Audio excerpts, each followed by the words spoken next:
शक्ति न्यूज में आप सबों का स्वागत है और मैं आपके साथ अताउर रहमान। इस वक्त हम पटना के गांधी मैदान में हैं और भाकपा माले का जो विभद्दो बिहार महाजुटान कार्यक्रम हो रहे थे, जिसमें हम लोग बिहार सरकार का उपक्रम बेल्ट्रॉन उसके द्वारा प्रतियोगी परीक्षा पास करके आउटसोर्सिंग से हमें टैग का धावा लगाकर हमें ज्वाइनिंग दिया गया है। हम लोग आउटसोर्सिंग कर्मचारी है।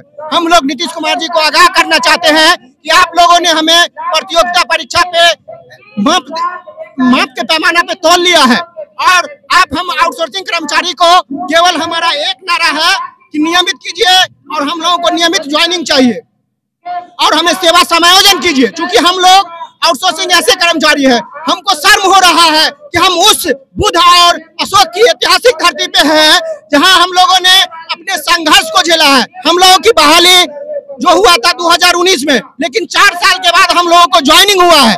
मैं बता दूं कि मेरा 35 ईयर है, लेकिन अभी भी आउटसोर्सिंग के नाम पे जो एक धब्बा है, नीतीश कुमार सत्ता के घमंड में इतना चूर है कि यह नहीं देख रहा है कि हम बिहार उसके ही युवा है, उसके सरकार के ऐसे महत्वपूर्ण जनगणना जिसकी वाहवाही नीतीश कुमार देश ही नहीं पूरे विदेश में लूट रही है, उस वैसे हम लोग IT कर्मी है जो नीतीश कुमार के सभी कार्यालय में आज पेपर लेस की बात हो रही है। और आज बिहार का नाम नीतीश कुमार बोल रहे हैं कि पूरे भारत में हमने IT के क्षेत्र में सबसे बड़ा काम किया है। निश्चित तौर पर बिहार में ये बहुत बड़ा काम हुआ है IT के क्षेत्र में, लेकिन हम लोगों को क्या मिल रहा है? और हम लोगों में जो आउटसोर्सिंग के माध्यम से उर्मिला कंपनी को टैग कर दिया गया है।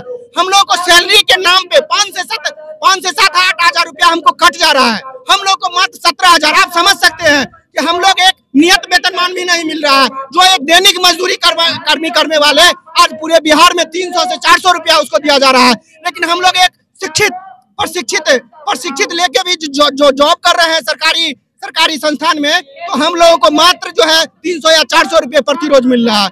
हम लोगों के बहुत सारा प्रतिक्रिया है जिसमें यहाँ तक लिखा गया है कि हम लोगों की नौकरी में कोई सेवा सुरक्षा नहीं है। कभी भी आउटसोर्सिंग का जो धब्बा लगा है उसमें बहुत सारे प्रतिक्रिया है जिसके तहत हम लोगों को निकाल दिया जाएगा। 25 में चुनाव भी होने वाला है विधानसभा, क्या होगा इसका जवाब मिलेगा?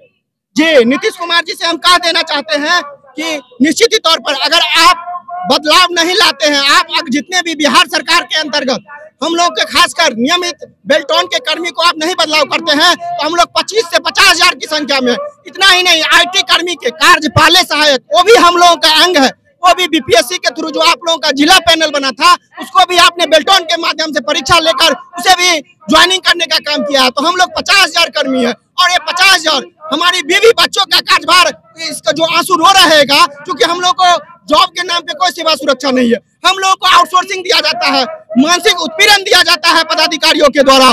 जो पदाधिकारी भ्रष्टाचार में आपके लिप्त है, नीतीश कुमार जी आप सावधान हो जाइए, नहीं तो हम लोग 50 हजार कर्मी आप समझ सकते हैं आपकी तख्तो ताज बदल देंगे। जोर जुलूम के टक्कर से संघर्ष हमारा नारा है, हम लोग डरने वाले नहीं है। निश्चित तौर पे अगर हम लोगों को अगर सेवा समायोजन करके नियमित बहाली नहीं किए तो आपकी जो सत्ता है 2025 में निश्चित ही खत्म होने वाली है। इसलिए हम आपको आगाह करते हैं। लग रहा है इस संघर्ष से आप लोगों की बात सुनी जाएगी? जी, निश्चित ही संघर्ष से हम लोगों की बात सुनी जाएगी। हम लोगों का एकता पूरे बिहार में, हम लोग जल्द ही बहुत बड़े आमरण अनशन पे जाने वाले, आमरण अनशन करने वाले हैं। गर्दनी बाग में हम लोगों का अनिश्चितकालीन हड़ताल, साथ ही हमारे ऐसे बहुत सारे साथी हैं जो भूख हड़ताल पे भी जाने वाले हैं। नीतीश कुमार जी अगर इस बार आपने नहीं किया तो हम लोग आपको नाक के छने दबा देंगे और निश्चित ही तौर पर हम आपको सरकार बदलने का काम करेंगे। मेरा नाम सुनील कुमार, डाटा एंट्री बेल्ट्रॉन से नियुक्त डाटा एंट्री ऑपरेटर। क्या अभी जो है विधानसभा चुनाव भी होने वाली है?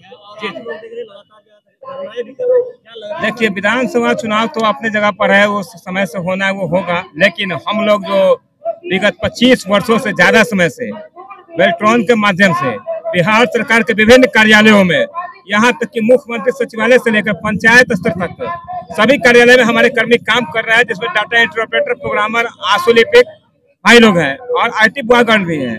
लेकिन विगत 25 वर्षों से काम करने के बाद भी हम लोगों को आज तक आउटसोर्स का धब्बा से मुक्त नहीं कर रही है सरकार। ये जो सरकार है ये आउटसोर्स का धब्बा लगा के हम लोगों को आउटसोर्स बना करके हम लोगों का वेतन भी सही से समय पर नहीं दे पा रही है। इसका नतीजा क्या हो रहा है कि हम लोगों में आक्रोश व्याप्त हो गया है। बहुत दिनों से करते करते झेलते झेलते हम लोग परेशान हो चुके हैं। अगर सरकार नहीं सुनती है तो फिर क्या करेंगे? सरकार तो हम लोगों की मांग अभी तक तो सुनी नहीं है। आगे हम लोग भी चरणबद्ध आंदोलन किए हैं और फिर करने की तैयारी कर रहे हैं। बहुत जल्द अगर हम लोग अनिश्चितकाल हड़ताल पर चले जाएं तो इसमें कोई आश्चर्य की बात नहीं होगी। अच्छा, आज आप लोग गांधी मैदान में आए, किन किन मांगों को लेकर यहाँ पे? हमारा 4 मांग है। बिना शर्त बिना परीक्षा विभागन नियोजन, बिना सेवा वापसी के पूर्व कर्मियों के लिए अपील का प्रावधान, वर्तमान में महंगाई को देखते हुए 30% की प्राथमिक में वृद्धि, 1/1/2025 से बेल्ट्रॉन कर्मियों को सूचना प्रौद्योगिकी नियमावली से आच्छादित करते हुए सीधे विभागीय समायोजन। ये हमारी 4 मांगे हैं। विगत हम लोग 25 वर्ष से हर विभाग में मतलब क्षेत्रीय कार्यालय से लेकर सचिवालय स्तर तक कार्यरत है। सारे लोग दक्ष हैं, क्योंकि सारे IT कर्मी हैं और हम लोग अपने लंबा समय से कार्य देते आ रहे हैं। जबकि हम लोग TCS के द्वारा एग्जाम दे करके आते हैं, फिर भी हम लोग ऐसे आउटसोर्सिंग है जो एग्जाम देने के बाद भी आउटसोर्स में है। जबकि रघुनंदन कुमार। आज गांधी मैदान में आए, आप लोगों का क्या उद्देश्य है? हम लोगों का मकसद सिर्फ एक ही है कि जो भूमिहीन जो गरीब लोग हैं उनको 5 डिसमिल जमीन दिया जाए। जो बेरोजगारी निरंतर बढ़ती चली जा रही है उस पर निरंतर लगाई जाए, निष्कंच लगाया जाए। गरीबी इतना बिहार में है कि देख रहे हैं कि यहाँ से लोग दूसरे जगह काम करने के लिए जा रहे हैं। यहाँ फैक्ट्री नहीं है, इंडस्ट्री नहीं है, उसको यहाँ इंडस्ट्रियलाइज करने के लिए इतना टैक्स लगा दिया जाता है कि वो करने के लिए राजी नहीं होता है। स्टूडेंट को पीटा जाता है, पेपर लीक किया जाता है। तो हम लोगों का मांग सिर्फ यही है कि बिहार को विकसित करने के लिए स्टूडेंटों पर ध्यान दिया जाए, बेरोजगारी खत्म किया जाए, गरीबी महंगाई जो इतना टैक्स बढ़ा है, हर चीज़ पे टैक्स लगाया जा रहा है, पेन से लेकर खाने पीने की चीज़ तक, उस पर थोड़ा रोक लगाया जाए। नीतीश कुमार एक तरफ कह रही है सबका साथ सबका विकास, मोदी जी भी कह रही है सबका साथ सबका विकास, तो फिर विकास हो ही रही है, फिर जो है आप लोग कहाँ विकास हो रहा है बताइए। आप देख रहे हैं बिहार में कितना बेरोजगारी है। यहाँ पे इतना बेरोजगारी है कि आदमी यहाँ तो छोड़िए, यहाँ से दूसरा जगह कमाने के लिए भी जाता है तो वहाँ भी गाली सुनकर और कैसा कैसा लैंग्वेज उसको सुनकर वहाँ कमाना पड़ रहा है। यहाँ पे ऐसा नहीं है कि कोई यहाँ पे इतना गरीबी है, पढ़ाई के लिए आदमी यहाँ बिहार में नहीं पढ़ाई कर पा रहा है, दूसरा जगह उसको पढ़ाई करने के लिए जाने पड़ रहा है। अभी थोड़ा सा डेवलपमेंट हुआ सड़क में, इस चीज़ को हम मानते हैं। गाँव में पानी नल जल पहुँचाया गया, ये ठीक है, लेकिन इसका मतलब ये नहीं कि हर चीज़ में विकास हो रहा है। विकास का मतलब यह है कि आर्थिक और स्थिति दोनों होगा तभी ना विकास सही डेवलपमेंट हुआ। तो आप सिर्फ सब कुछ दे देंगे, महंगाई इतना कर दीजिएगा जो हम उसको एफर्ट ही नहीं कर सकेंगे, तो वैसा किस इसमें चुनाव होने वाला है, विधानसभा चुनाव, क्या होगा आप लोगों की बातें अगर नहीं सुनेंगी? हम लोगों का इस बार एकदम मन बनाया हुआ है। पूरा बिहार इस बार 80% मन बनाया हुआ कि देखिए नीतीश जब से यहाँ 20 साल से शासन कर रही है, कभी यहाँ कभी वहाँ, कभी यहाँ कभी वहाँ, इसका जहाँ रोटी सीखता है वहाँ चला जाता है।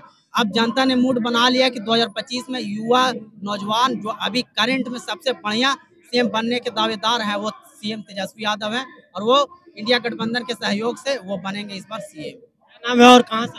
मोहम्मद शहर आलम नाम हुआ, गया जिला से।